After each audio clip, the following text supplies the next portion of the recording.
Taylor Swift is sweeping SoFi Stadium this week with 6 sold-out shows. What you need to know aside from her songs. And as we sizzle under sweltering heat, so do our wallets. Why high temperatures are to blame for prices at the pump. Hello, everyone. You're watching The Rundown. I'm Robin Winston. This week, thousands of renters across the LA area will have to make good on all the payments they missed since the start of the pandemic. The city says there will be no more extensions, but there is still help available for those who need it. City leaders fear once Tuesday's deadline arrives, evictions could begin to skyrocket. And if you're in danger of losing your home, you might be able to turn to the Mayor's Fund of Los Angeles. MayorsFundLA.org is a nonprofit backed by private donations that Mayor Karen Bass is using to help renters pay back their landlords. You can call, get connected to a caseworker, and take advantage of the free service. A caseworker is able to file an answer to a notice of eviction, so it provides more time to work something out with the landlord. By the way, the landlords aren't the enemy on this. These are often mom and pop owners who also have a mortgage to pay. So it's a matter of being fair to everybody. The fund can save people from having to pay attorney fees and instead use that money for paying back rent. LA's homeless crisis could grow this winter based on a proposal by the mayor of Anchorage, Alaska. He's suggesting to send part of his city's homeless population to areas with warmer climates, like Los Angeles. Anchorage Mayor Dave Bronson told reporters he wants to buy plane tickets for people who are homeless so they can head to cities where they have families or where the weather is warmer. He says there was a similar program last year and 11 people took the offer. Mayor Bronson's relocation proposal has not been approved for funding. We reached out to the office of LA Mayor Karen Bass. A spokesperson said, quote, Republicans want to tell a false story that Democratic-run cities are falling apart, but in reality, these ridiculous stunts just show the difference between leaders who confront crises by rolling up their sleeves to address issues and leaders who confront crises by rolling over to shift the problem. The bay water around the Aloha Dry Bridge in Newport Beach is off limits. Orange County health officials say the closure is a result of a 140-gallon sewage spill. The affected water area will remain closed for at least 3 days and until testing shows the water meets health standards. We're expecting some slight relief from the heat this week before things heat back up again. Meteorologist Belen De Leon is keeping tabs on the temperatures. Hi, everyone. Here's what I'm tracking in your forecast as we say goodbye to July and hello to August. A cooling trend. Temperatures closer to normal for this time of year. But we're going to trade the heat for some humidity. Monsoon moisture is moving into SoCal. That'll make it feel muggy, and it'll fuel a chance for some showers and thunderstorms through Tuesday. Now, for the middle and end of the week, that's when the weather starts to dry out, but it's also when we're going to warm things up. So for the start of the week, area of high pressure is transporting that monsoon moisture. The storms that develop could contain some lightning, some brief heavy downpours, some gusty winds, even some small hail. But by the second half of the week, the system starts to move a little farther away and the weather will start to dry out. Let's take a look at the trend. In Van Nuys, we've got temperatures in the low 90s through at least Thursday. Then as we head into the weekend, it's going to heat back up again. Temperatures will be in the triple digits by Sunday. Temperatures haven't been the only thing on the rise. Turns out the record-breaking heat across the country is helping drive up the cost of gas. NBC's Dana Griffin explains. Have you noticed prices at the pump climbing? It's not a mirage, but as the country sizzles under sweltering heat, so do our wallets. I've been going to work every day watching my gas tank go down, and I've been watching the gas prices go up. Gas prices have spiked, averaging $3.75 a gallon according to AAA, 16 cents higher than last week, but still cheaper than a year ago, with California once again approaching $5 a gallon. Experts say cuts in production are to blame, but so is the record-breaking heat. You've got a lot of refineries that are coughing and wheezing. They're not really geared to run with 10 or 15 days of 100-degree temperatures in a row.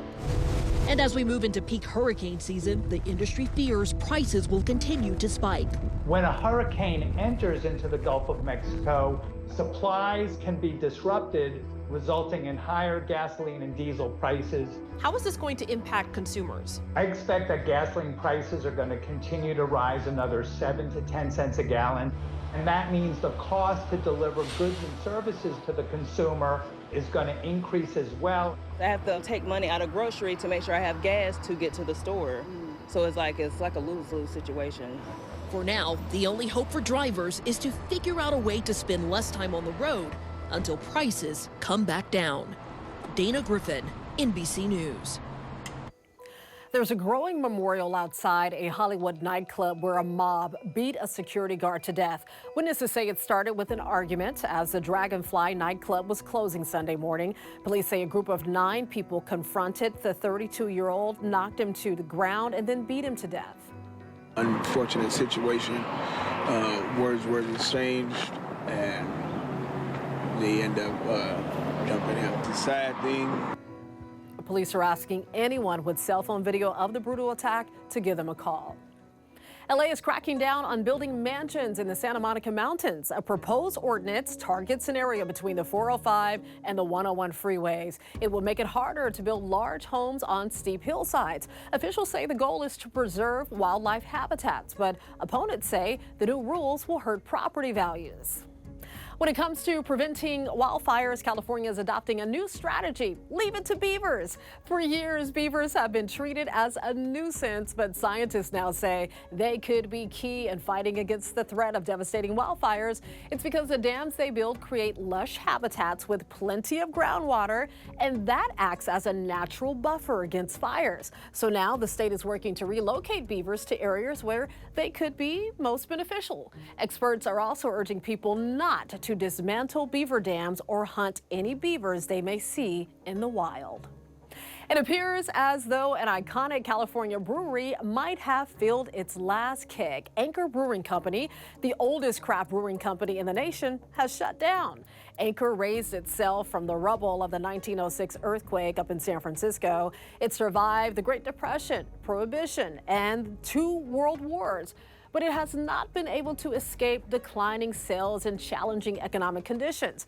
Anchor's assets have been turned over to a liquidator, but a group of employees is making a last-ditch effort to save the brewery.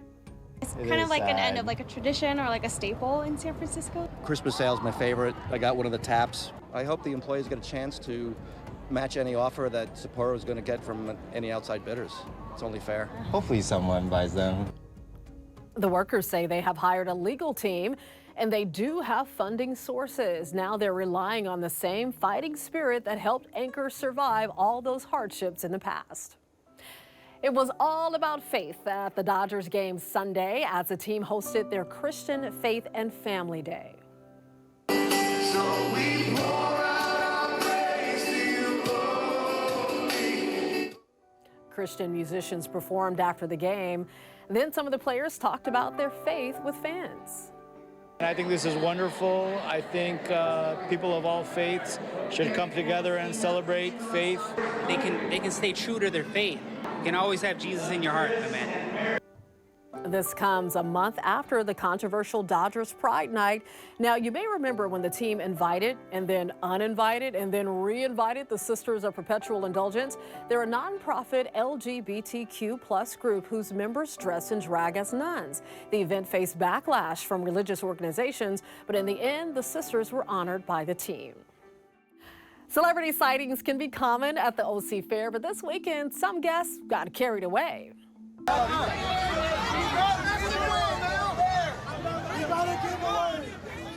You're looking at a crowd surge at the OC Fair over the weekend because people heard rapper Bad Bunny was on a ride. Fans rushed to take pictures only to find out it was an imposter. Oh no, the fake Bad Bunny and his fake security caused quite the chaos. And fair officials tell us celebrities, they usually call ahead and notify them before they arrive. The real Bad Bunny was actually in Nashville. A Northern California hip-hop squad is in Arizona right now, preparing to represent the U.S. on the world stage. Dancers from Chapkiss Dance Studio in Fairfield are competing in what's being dubbed the Olympics of hip-hop dance. They first took the world by storm with their appearance on America's Got Talent back in 2021.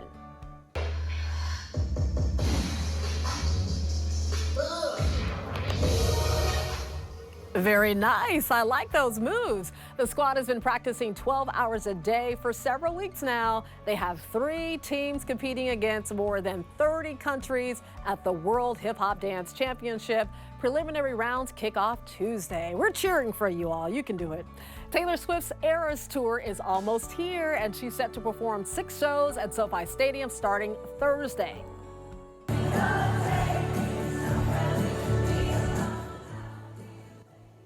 Swift performed over the weekend up in Santa Clara in the Bay Area.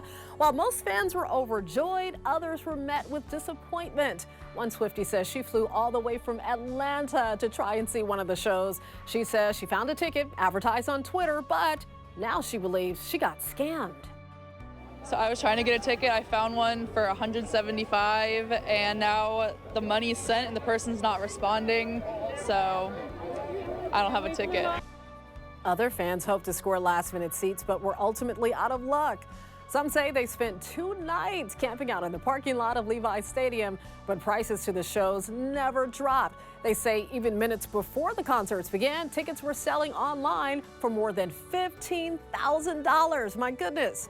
Now, keep in mind that if you're heading to SoFi, Metro has you covered. They're adding services to help fellow Swifties get to the upcoming shows at SoFi Stadium. This includes late-night services and free shuttles. But whether you take public transit or drive yourself, be sure to leave early. We already know it's going to be packed, and a great show, of course. Now, a very big congratulations to our very own Lynette Romero. We're clapping it up for you. She was voted best local news anchor in the LA Times Best of the Southland survey. Their readers have spoken, and it turns out they love you just as much as we do, Lynette. And this is a regional competition, folks, a regional recognition. So we're talking about from downtown LA to the IE to the OC. You take the cake as best local news anchor. And of course, it is a well-deserved honor. It's an honor to work with you every day. You're a sweetheart, and we love that beautiful smile. You can always get news and weather updates on the NBCLA app and our website, NBCLA.com. And be sure to tune into Today in LA on NBC4 weekdays 4 to 7 a.m. I'll be helping you get around with the traffic reports throughout the morning. I'll see you next time on The Rundown.